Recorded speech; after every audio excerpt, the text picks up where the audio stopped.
Long years ago, we made a tryst with destiny, and now the time comes when we shall redeem our pledge, not only or in full measure, but very substantially. At the stroke of the midnight hour, when the world sleeps, India will awake to life and freedom.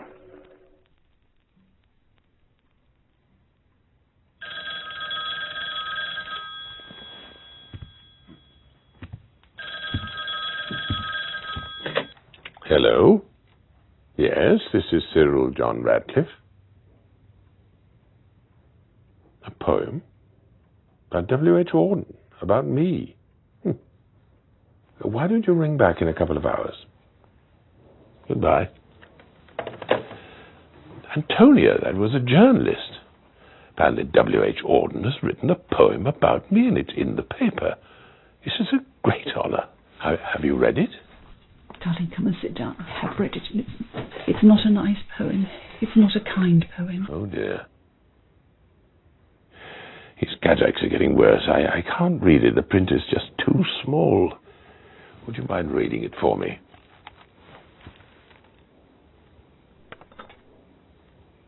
Unbiased. At least he was when he arrived on his mission, having never set eyes on the land he was called to partition, between two peoples fanatically at odds with their different diets and incompatible gods. Time, they had briefed him in London, is short. It's too late for mutual reconciliation or rational debate. The only solution now lies in separation. We can give you 4 judges, 2 Muslim and 2 Hindu, to consult with, but the final decision must rest with you. He got down to work, to the task of settling the fate of millions. The maps at his disposal were out of date, and the census returns almost certainly incorrect, but there was no time to check them, no time to inspect contested areas. The weather was frightfully hot, and but in 7 weeks it was done. The frontiers decided. There's something not right there. Did you skip a line or something? The weather was frightfully hot, and a bout of dysentery kept him constantly on the trot. Go on. But in 7 weeks it was done. The frontiers decided. A continent for better or worse divided. The next day he sailed for England, where he could quickly forget the case as a good lawyer must.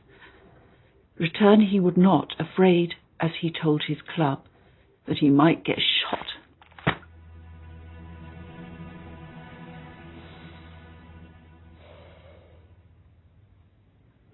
This is what I'll be remembered for.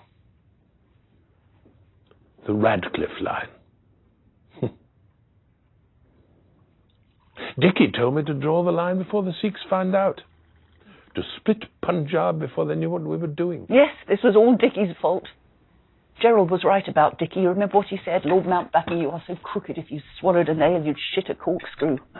I said to Dickie, this is a ridiculous idea. I just don't have the time. Nehru, Jinnah, Patel.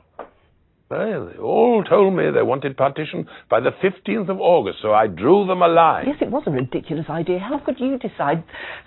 There is East Pakistan. Then there is West Pakistan, and with India between, one country with another country in the middle of it.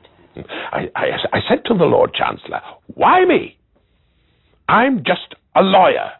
I've never been to India. He said, do it in the service of your country. Well, I couldn't say no to my country, could I? Of course you couldn't. England was bankrupt. We had to get out of India fast. I had to get the job done. This is not my fault. Well, you did refuse the £3,000. You gave it back. Just when we needed it most, you gave it back.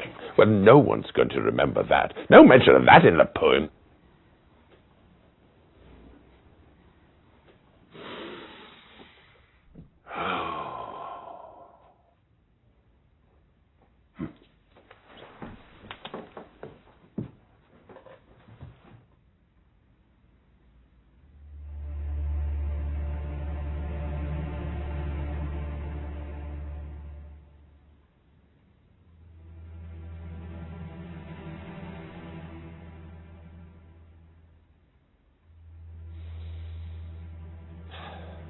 Antonia. I'm almost blind now, but I was blind then. This was one country, one heart cut into two. When I met the Mahatma, he told me, Cyril, this partition is going to create a lot of violence.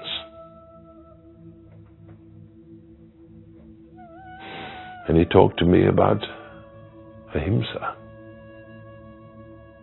non-violence.